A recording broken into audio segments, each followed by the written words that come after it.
What we have here today is our 1x4 Interfor Industrial. What this is a ponderosa pine out of Central Oregon. It's basically a high-end number 4 that doesn't meet Interfor's reserve or classic grade. It comes in mixed units of 14-foot and 16-foot pieces, with the units being basically 90 to 95% 16-foot material.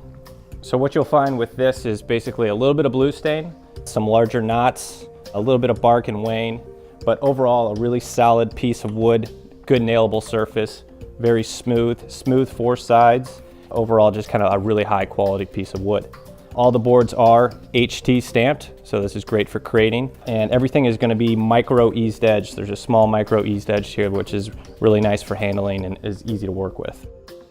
One of the great benefits of this is its price point. It's going to be priced about 20% lower than a comparable number 3, and it's got a lot of uses. This is great for crating, concrete forming, purlins, and generally any other application where you're looking for a reasonably priced board, but something that's not necessarily a high quality appearance.